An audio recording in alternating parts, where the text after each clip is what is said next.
دنیا میں تشریف لے آئے اور پھر کیا کیا؟ بندہ دارا مسند خاکہ سفر اقبال کہتا ہے پھر حبشی غلام کو تو وہ مقام دیا جس پر بڑے بڑے قریشی اور ہاشمی بھی رشک کرتے رہے۔ یہ اسلام آ رہا ہے اور ہم سے پوچھنے والے لوگ پوچھتے ہیں کہ جناب یہاں بڑا ظلم کا نظام ہے،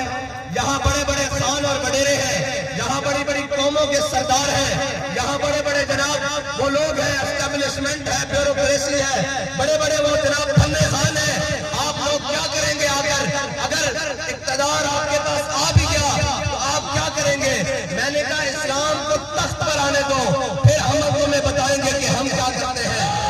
اور یہ دیکھنا کہ ہمارے قائد ہمیں یہ بتا کر گئے ہیں کہ ہم نے مولوی پیر اور ملک خان اور ذمہ دار اور جناب ان کو نہیں لانا تخت پر، ہم نے تخت پر حضور کا دین لانا ہے۔ آگے وقت کا سلیمان کھڑا ہو یا وقت کا حبشی غلام کھڑا ہو، دین یہ نہیں دیکھتا، دین دیکھتا ہے حق کس کا ہے اور کس کو ملنا چاہیے اس کے سپرد کر دیتا ہے۔ اور کہتے ہیں جی آپ کے پاس حکومت آ بھی گئی تو آپ کیا کریں گے؟ آپ کیا جناب کریں گے؟ میں نے کہا ہمارے پاس حکومت آ گئی تو ایک بات ضرور ہوگی کہ اقوام متحدہ میں دیکھ کر ضرور قرآن پڑھا جائے گا۔ یہ نہیں ہوگا کہ ہمارے ذمہ داروں کو دیکھ کر قرآن بھی نہ پڑھنا ہے، اور یہ بھی نہیں ہوگا کہ ہمارا وقت کا وزیر اعظم حلف اٹھا رہا ہوں اسے خاتم النبیین بھی پڑھنا نہ آئے، یہ بھی نہیں ہوگا۔ اور یہ بھی نہیں ہوگا کہ ہمارا وقت کا وزیر اعلیٰ جناب عید کی نماز کے لیے کھڑا ہو اور وہ جب ہاتھ باندھنے کی باری آئے اور زائد تکبیروں کی باری آئے تو اسے ہاتھ کھولنے کے لیے دائیں بائیں دیکھنے کی ضرورت نہ پڑے، اسے پتا ہو کہ میرا دین کیا ہے، میری ملت کیا ہے، میری قوم کیا ہے۔ اسے جناب پینٹ کوٹ کس کر عالمی دنیا کے سامنے کھڑے ہوتے ہوئے اپنے آقا مولا صلی اللہ علیہ وسلم کی ناموس اور پاکستان کی ترجمانی کرتے ہوئے وہ شرم آئے جس کے بارے میں اقبال کہتا ہے وضع میں ہو تو نصارا تو تمدن میں حنون، یہ وہ مسلم ہے جنہیں دیکھ کے شرمائے یہود۔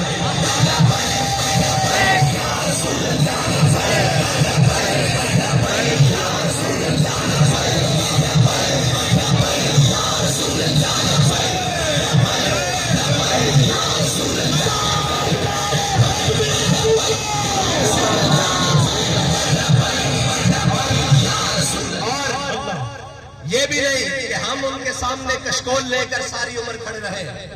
24ویں 23ویں بار پاکستان کی عمر ٹوٹل 75 سالہ ہے، 23ویں 24ویں بار ہم IMF کے دروازے پر کھڑے ہوں، کیا کرنے کھڑے ہوں؟ مانگنے کے لیے کھڑے ہوں، مانگنے کے لیے کھڑے ہوں۔ ہم ان کے وارث ہیں جو بھیک لینے کے لیے کسی کے در پر نہیں جاتے، غیرت سے جینا جانتے ہیں۔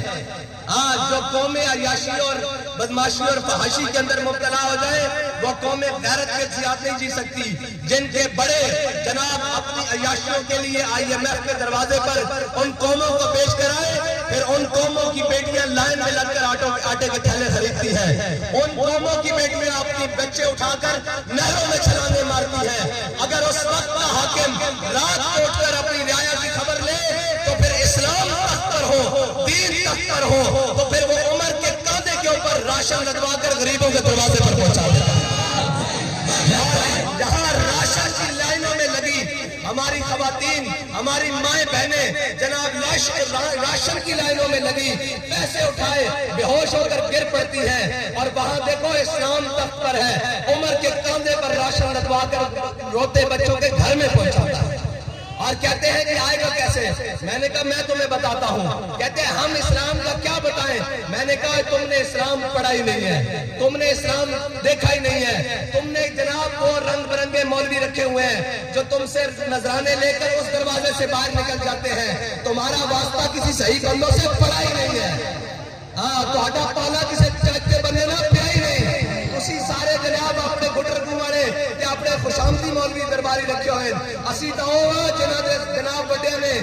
جناب انگریز کی جیلوں میں کٹیاں، اور کیا کہ ہے مشق سخن جاری اور چکی کی مشقت بھی ایک طرفہ تماشا ہے، حسرت کی طبیعت بھی جو چاہو ستم کر لو اور بھی کوئی کھیلو۔ اجے جناب کہنے آزادی کی جنگ لڑنی، کہنے آزادی کی جنگ لڑنی، میں کہ دوسرے دن زمانتا جناب دوسرے دن پرچے، جناب دوسرے دن جناب سانو اسی مر گئے باہر چلے جاؤ کراؤ ساڑھے تا جناب نکے نکے بال بھی اترے اترے اجے جناب 15-16 سال عمر سی میں کیوں منڈے اتنے کی ہوئے زخم لگ گیا کہندا جناب کچھ زخم تو مسکرانے کے لیے ہوتے ہیں اور یہ زخم تو حضور کو دکھانے کے لیے ہے سبحان اللہ یا رسول اللہ جب آپ کے نام پر کھانے والے آپ کے نام پر حلوے منڈے چاڑنے والے جب سارے پٹ گئے تھے حضور میں آپ کی ناموس کے لیے شہلوں کے آگے بھی دنیا کے